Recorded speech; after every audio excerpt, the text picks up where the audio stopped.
people in our political class are not as articulate or knowledgeable or principled as they ought to be.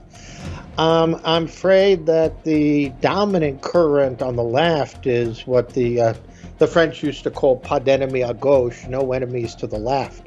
So in a sense, the fanatics have the moral high ground.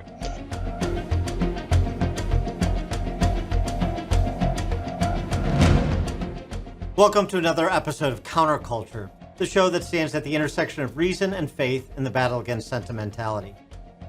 The British author Douglas Murray recently gave a talk to a French audience for a program called The Rules of the Game. His talk was on the rise of anti-Semitism in the wake of the October 7th Hamas terrorist attack in Gaza. It was an excellent review of the barbarism in Gaza on that day, as well as, sadly, on so many days since. But I was particularly struck by the devastating comment Murray offered about the Israeli hostage posters that were torn down in almost every major city in the West in which they were posted. Take a listen to what he said. He's right, isn't he? How many would watch the posters of Israeli hostages be torn down and thrown out versus how many would do the same if it was the poster of someone's lost pet? What a comment on Western civilization in its current state. It's barbarism with a sophisticated patina because it's delivered by the hands of an Ivy League undergrad or in the words of a duly elected member of Congress, but it's barbarism nonetheless. For more on this, as well as Israeli Prime Minister Bibi Netanyahu's speech before the joint meeting of Congress recently, as the means for a more general chat on moral clarity about matters true and false, we're pleased to be joined on this episode by Daniel J. Mahoney. Mahoney is a senior fellow at the Claremont Institute and professor emeritus at Assumption University. His latest books are The Statesman as Thinker, Portraits of Greatness, Courage and Moderation, and Recovering Politics, Civilization and the Soul, essays on Pierre, Manent and Roger Scruton. Professor Mahoney, thanks so much for joining us. Appreciate it. Oh, it's a real pleasure to be here. So the comment by Douglas Murray again, where he basically said, it's really just trying to bring home what we're witnessing and how maybe sort of desensitized we are to it. You would watch or allow people to tear down posters of Israeli hostages posted in public squares in every major city in the West. Nobody says or does much of anything. But if it was someone's lost pet that they were postering a public square with, and anybody saw anybody ripping down those posters, well, there would be hell to pay. And as Murray said, we would be wondering, hey, what kind of society have we become? It's just a commentary on our, I don't know, to borrow from Hannah Arendt, man's inhumanity to man.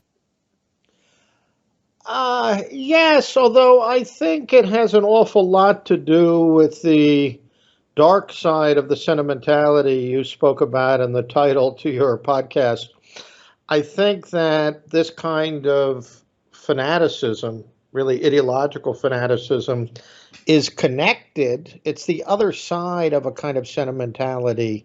You know, the kinds of people who put animals on pars with human beings, the kind of people who get worked up about a reference to cat people who don't have children, but nonetheless are so ferocious in their hostility to the state of Israel or to anything really associated with the history of the West or the goods and principles that undergird it. I think it's all of a piece. And I think on the one hand, this ideology is deeply estranged from both faith and reason.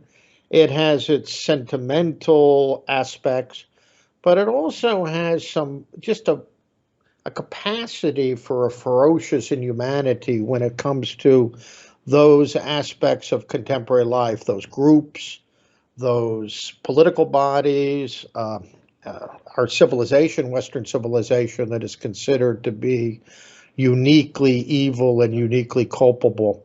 And I would say I'm a bit of a dissenter from the view that many people have articulated that this is simply age-old anti-Semitism at work. Well, I certainly think that ideological anti-Semitism of the post-colonial type, the fanaticism we saw on American college campuses, the fact that a large part of the intellectual and activist left is so hate-filled toward Israel and toward the Jewish people. That certainly has a family resemblance to an older form of anti-Semitism, but I think it's much more than that. I think it's really rooted in a deep Western self-loathing.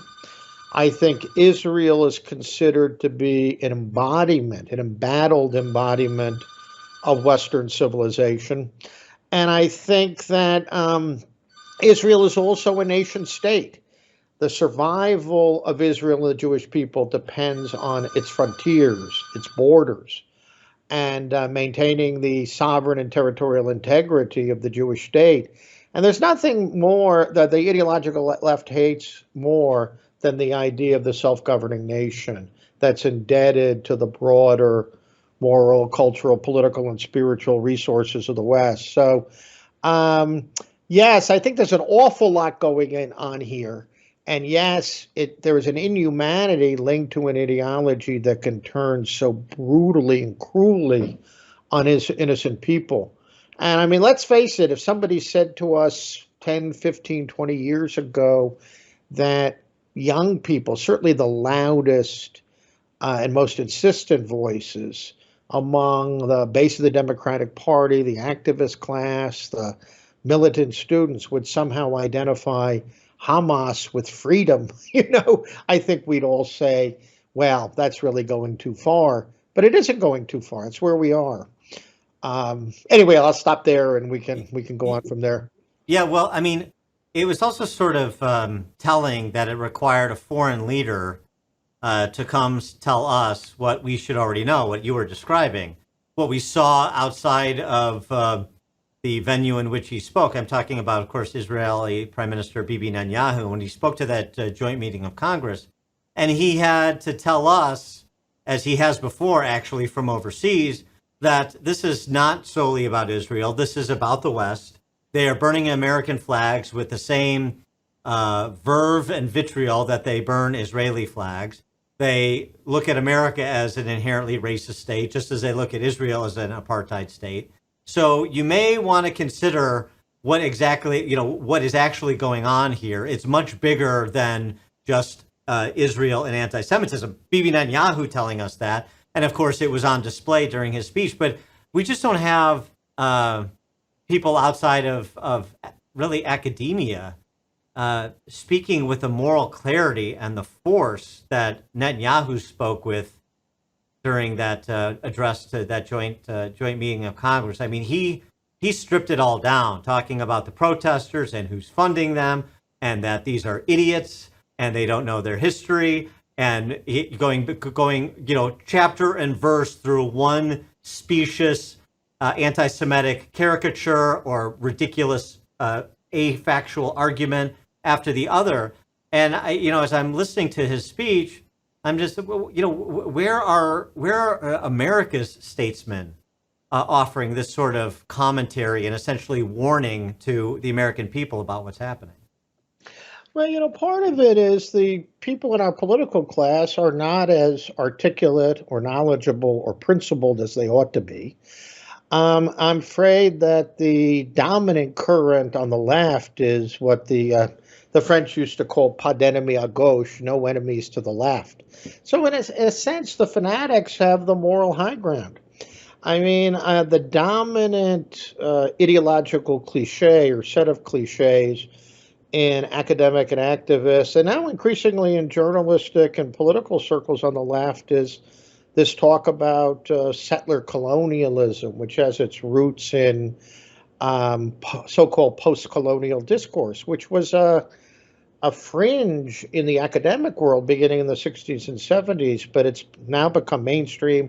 It's colonized the humanities. It's Andrew Sullivan, who's on the one hand a gay activist and on the other hand an anti-woke, half-liberal, has commented, I think, quite astutely that we all live on college campus now. And that means these ridiculous cliches, the ideological categories that from a rational point of view don't make any sense, but We live, Shewal Miwosh in his great book, The Captive Mind, about, you might say, the techniques and mindset of totalitarianism in East Central Europe in the 1950s. Spoke about 1953 for the publication of the book. He spoke about communism being a logocracy, in other words, a tyranny of words. Well, we have a tyranny of words. We have a logocratic despotism, and it's rooted in what I call the tyranny of ideological cliches. And so, when kids and activists say from the river to the sea, they may not know the name of the river, they may not know the name of the sea, but they know that the Israeli nation and the Jewish people are ontologically evil, intrinsically guilty, and they need to be eliminated. And by the way, you're absolutely right in your summary of Netanyahu that he's absolutely right to highlight that the assault on Israel is exactly an assault on Western civilization. The dirty little secret is that you might say, the most consistent thinkers on the activist, intellectual, and political left take repeated aim at Western civilization. Now, the question, I guess, would be whether liberals, and are there many liberals left? I don't think the Democratic Party, for example, is a particularly liberal party in the old-fashioned sense of the term. But think back to the Cold War, think back even before World War II, many liberal intellectuals had a soft spot for the Soviet Union. Harry Hopkins, who was the principal advisor to Franklin Delano Roosevelt, once said that the Soviet Union was the New Deal in a hurry. And as Alexander Solzhenitsyn commented in his great Harvard address of 1978, many liberals saw communism as a more radical and consistent version of what they believed in. Doesn't mean that there weren't honorable anti-communist liberals. It did mean that there was a tendency in the mainstream left, the Democratic left, to indulge the more active, the more consistent and logical manifestations of left-wing ideology. I think we see that now today. I think there's many so-called liberals who think, the hard left, the post-colonial left, the neo-racialist left, that they are, well, at least, they're more consistent than we are. They're out fighting the fight. They're out naming the names. Why else can you account for, moderate and liberal politicians, even Mitt Romney marching with BLM in the summer of 2020. And I think it's very scary. We used to have a strong consensus in both parties that Israel was an essential ally of the United States, that this alliance was rooted not only in national interest and even in geopolitics, but also rooted in, you might say, the civilizational affinity of Israel, a democratic state, but also a Jewish state who embodied one of the foundational poles of Western civilization. I think that current there, someone like Schumer in New York, who's Jewish, and there's still, New York City is still the largest Jewish city in the world with 2 million Jewish people. But I don't think those politicians have particularly principled reasons for defending Israel, for understanding the rational and moral and principled grounds for the fidelity between Israel and the United States and the larger Western world that Netanyahu spoke of in front of Congress. Europe, it's far worse. I mean, in Europe is much more post-political, if I can put it that way, than the United States. Their idea is, the nation state has to be left behind, new cosmopolitan forms, beginning with the European Union, but as Jürgen Habermas says, in principle, the whole of humanity. And, Israel has become the victimizer, in this sort of binary ideology of oppression and victimization. The Palestinians are the new Jews, and Israel is, I said in one piece I had written, for the consistent ideological left, Israel is at best similar to apartheid South Africa, and at worst similar to Nazi Germany. Now, the whole framework is absurd. And you were right to highlight what Netanyahu said about the false history. Look, there are 5.4 million Palestinian refugees. Imagine if those hundreds of thousands and millions of refugees in West Germany after World War II were still in DP camps, that they hadn't been resettled, you know? We'd have 20 million refugees from East Central Europe who posed a grave threat to the stability of Europe. Israel took in millions of refugees from Yemen and Iraq and Egypt and Morocco, Sephardic Jews. And when Golda Meir was Minister of Labor in the 50s, she began a campaign to build housing for them. They were integrated. And now the Sephardic Jews, who mainly support Likud, are the majority. And it's not Ashkenazi Jews. No effort to allow these refugees to sit in these rotting, stinking camps and to allow the Palestinian problem to fester. There are many reasons behind it. It had nothing to do with ideological solidarity with Palestinian refugees. It had everything to do with keeping this problem percolating for Machiavellian reasons of the Arab state leadership's own. You know, this should have been a transfer of population like after World War II, or between, you know, the million of Greek Christians who went from Turkey in the 23-24 to Greece. But to keep this problem alive and to blame Israel for the problem, and just to excuse the nihilistic attitude of the Palestinian leadership, who are willing to sacrifice their own people at the service of this bloodlust against the Israeli state. It's really quite something. But, you know, to come back to something you and I had both said, it would be nice if there were a few statesmen out there who knew the history, who knew the arguments, who could educate the public, especially the young. And to come back to that idea of the logocracy, the young people just repeat, or the loudest and most vociferous voices, just repeat mendacious cliches. That's all they know. And you know, to see these guys, I was at ASU in Tempe, Arizona last spring as a visiting professor. You would see these activists, mainly women, wearing these kafir, and you know, and you wonder what happened to them. Why are they filled with such loathing toward Israel in the West? And by the way, this intersectionality is real. You can predict the 16 other fevered causes they also uphold. So this is a mark of a deep, abiding crisis. Is there? It's not going to be. Is there? Just speaking about America specifically, you know, there's been a lot of historical analogs proposed. I've used some myself. This is the Bolsheviks and the Mensheviks. This is the French Revolution. This is Livy's prediction about the end of the Roman Republic 10 years before it fell. I mean, is there a historical analog that you look to and say, America today is where this society was at a certain pivotal point in time?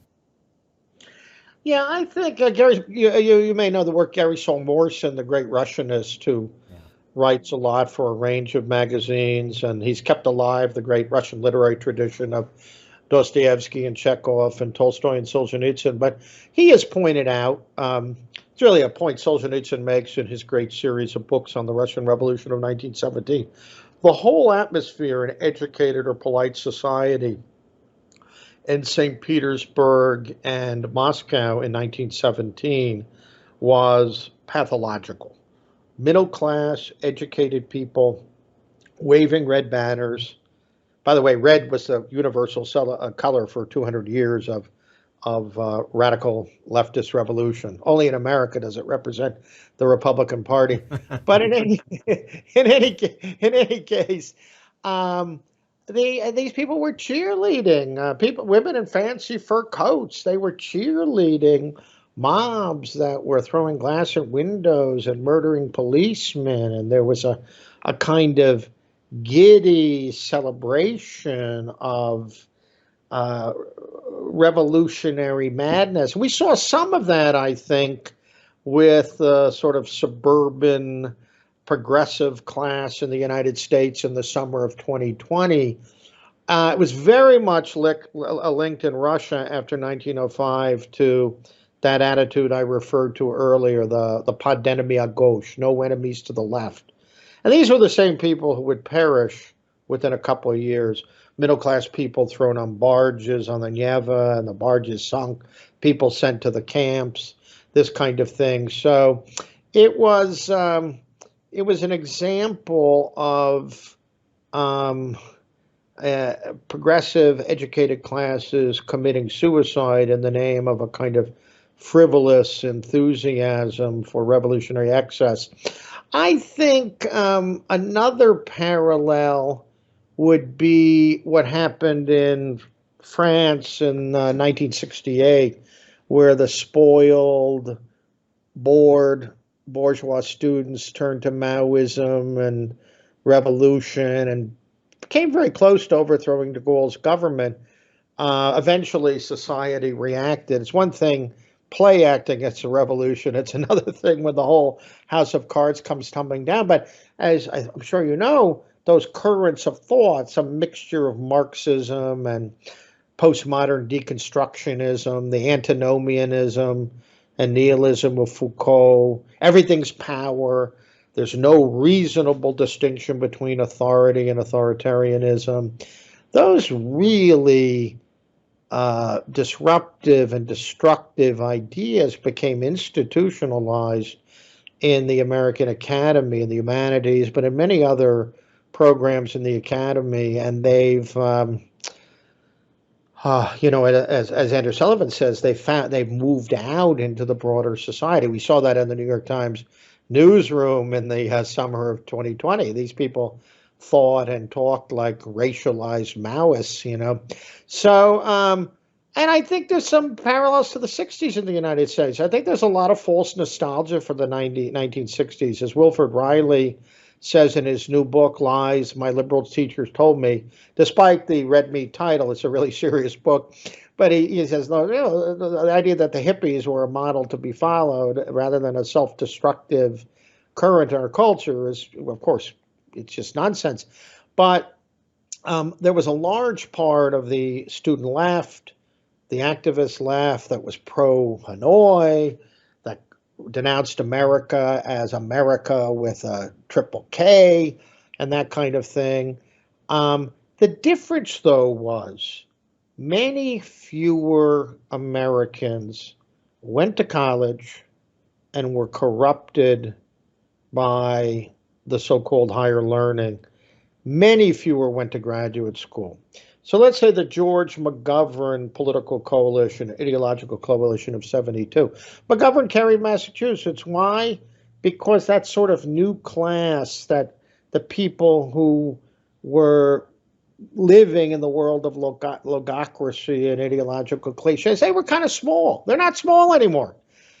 People, upper middle class kids go to college and they major in sociology and communications and in comparative literature. Or, they may even get indoctrinated in the hard sciences today.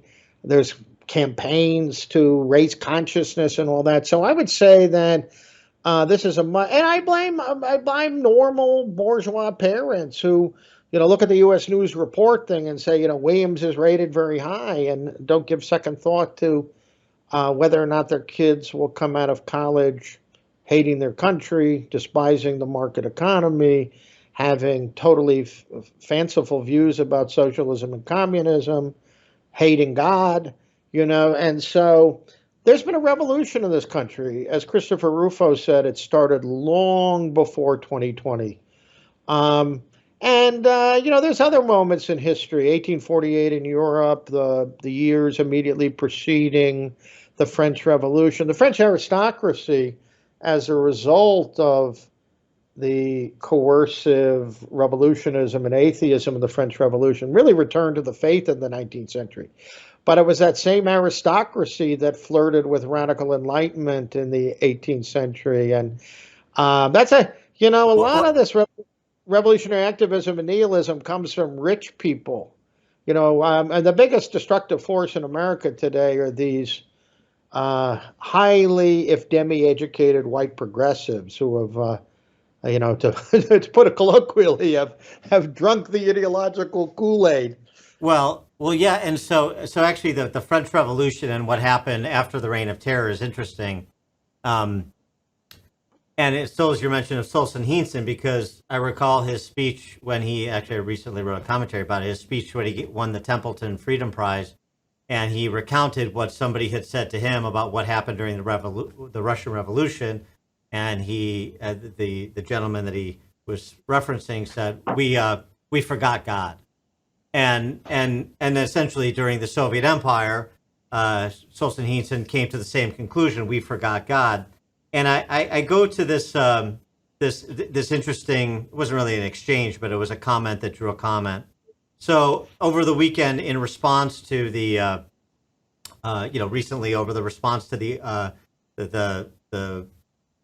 garish LGBTQIA on steroids opening ceremony for the Olympics in Paris, Elon Musk tweeted, "Unless there's more bravery to stand up for what is fair and right, Christianity will perish." To which Bishop Robert Barron tweeted, "My mentor, Cardinal Francis George, remarked that the Christian faith can be lost in a single generation if Christians aren't vigilant. However, it won't be Christianity that will perish, but Western civilization. You cannot separate a tree from its roots and have the tree survive." Who's right?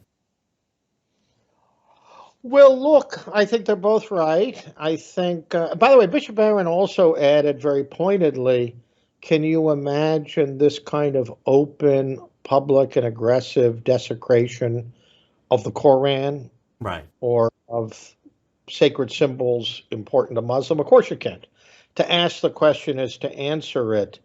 Look, I think the official church and so many progressives, let's say within the Catholic Church, are so preoccupied with what Jacques Maritain, the Paysan de la Garonne, called kneeling before the world, accommodating what's fashionable, trying to turn Christianity into a form of humanitarian, social justice, etc., that they really don't sufficiently defend the integrity of the faith against its culture despisers. I mean, already in 1955, a great intellectual historian, Peter Viereck, had called anti-Catholicism the anti-Semitism of the intellectuals. And this has been going on for a long time, the public desecration of Christian truths and symbols. I must say I'm impressed by Elon Musk because he's starting to understand certain things that need to be understood. You'll remember that the thing that occasioned, or the event that occasioned his decision to buy Twitter was the censorship of the Babylon Bee, the Christian-oriented satirical thing. He gets that there's this frontal assault, and he's also, taking one of his major space projects out of California, bringing it to Texas because of this effort to continue the psychological and sexual mutilation of the young without even parental knowledge. So, I think my friend Pierre Manent likes to say that whether our intellectuals and political class understand it or not, the West has an indubitable Christian mark, not just roots that we can outgrow, but a mark, and that means that what's best in the West, even our precious constitutional liberties, is really unthinkable without some enduring conception of the imago Dei, of the image of God in every human heart and soul. We lose that, and there's no ground for the respect for the human person or for the reciprocal duties and rights and duties and obligations that mark a free and civilized society. So I was very happy to see, I don't know if you saw it, but the French bishops issued a very forceful open letter responding to the opening of the Olympics, and they didn't equivocate. They said what needed to be said, and it was a very encouraging moment. And they apologized to men of goodwill and Christians all over the world for this travesty coming from France. By the way, a major French Jewish intellectual who's definitely not politically correct, Alain Finkielkraut, he had a piece the other day in Le Figaro where he said, besides being a moral travesty, he said what was so disgusting about this opening of the Olympics is how mindlessly and aggressively and boringly conformist it was.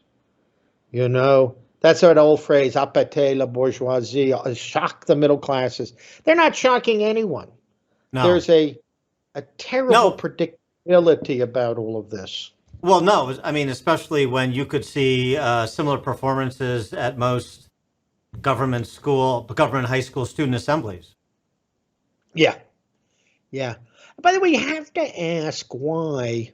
Remember, we were sort of sold a bill of goods on same-sex marriage. If we simply treated same-sex marriage as the same as marriage, that the issue would go away and homosexuals would become domesticated and all of that. And within an hour, the issue switched to LGBT ideology and to this singular and frankly bizarre preoccupation with transgenderism, and really a generational effort to convince young people that they're sexually fluid, that, let's remind ourselves, the term gender began exclusively as a term regarding grammar. And now decent, people of traditional moral bearing, religious believers, they hold gender reveals. I mean, this term is insidious and corrupting. And quote my friend, the French political philosopher Pierre Manent again, he argued that marriage is the most visible and public expression of the age-old natural law. And so when you abolish marriage, you're not just adding a new class of people to marriage, you're denying the natural order of things itself. Because if the complementarity of men and women is wholly arbitrary and has no basis either in divine creation or the natural order of things, everything else goes. And so the willingness of so many people to accommodate what was in fact, I think, something more revolutionary in a way than some of the things the Bolsheviks attacked. They never, in a way, there were some radical and socialist currents in the at the time of the Russian Revolution who spoke about the abolition of marriage and complete liberation from the sexual division of labor. But that went by pretty quickly. But, we defeat communism in 1989, and suddenly our supposedly sober, moderate, non-utopian democracy starts taking on a much more utopian and even totalitarian coloration. I don't mean we live in a totalitarian society, but it's really a theme of a forthcoming book of mine called The Persistence of the Ideological Lie, the Totalitarian Impulse Then and Now. The totalitarian impulse is alive and well, because once you reject sober common sense, once you reject the very idea of natural limits built into the structure of reality, anything goes. Well, right, and so then, what is a realistic cultural response / defense to that when the people you're describing are in charge of all of the cultural and civic institutions? We need two things. We need, and these both come from Solzhenitsyn and the Eastern dissidents. First, we need decent people of goodwill who are still shaped spiritually, intellectually, culturally by the great tradition. We need to say no. We have to live not by lies. Eric Voegelin, the political philosopher, said, no man or woman is obliged to be complicit in the ideological deformation of the age. That's going to take some courage. But the second step is what another Czech, a Catholic dissident, Vesel Benda, said. This was the end of the communist period. He said, well, the ideological lie is falling apart. What are we going to do? We don't even have a civil society. What are we going to do? And he said, we have to think about building parallel structures.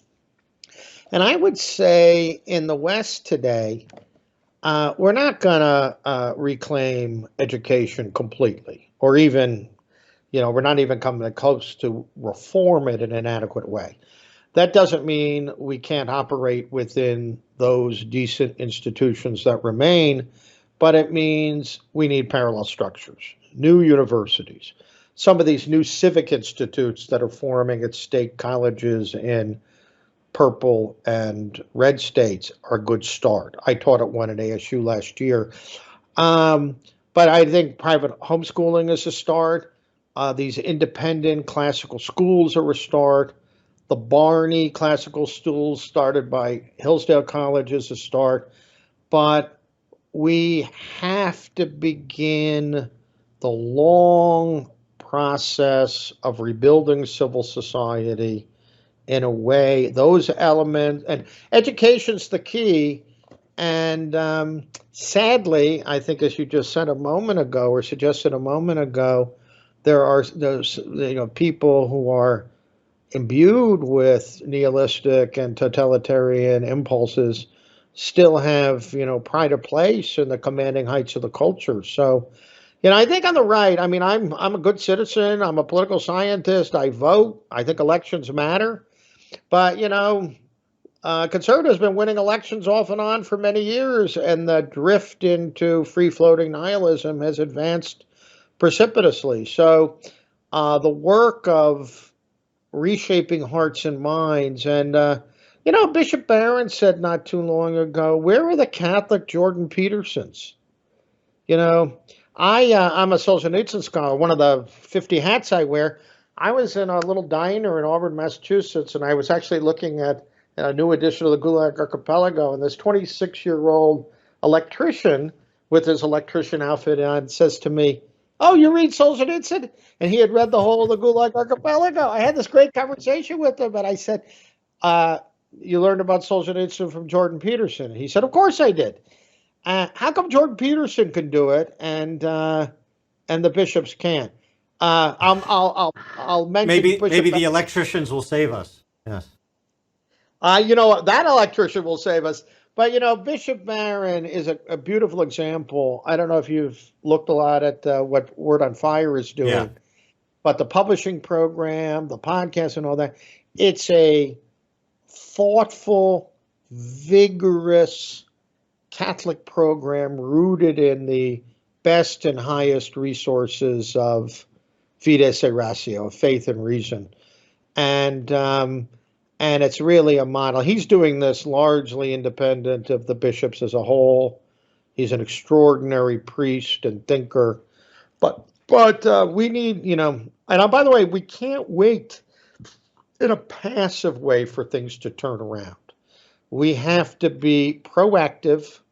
We have to speak up, and we have to do what we can within our own walks of life. And I'm beginning to sense a turn. I mean, I've been shocked in the last 20, 25 years how few people have noticed the unfolding revolution. But the cumulative effects of it are so great now that I think, look at Elon Musk. Elon Musk, he has got children named X132. I mean, he's an oddball. But he's an oddball. Right. He's an oddball. He's come a long way. He's come a long way.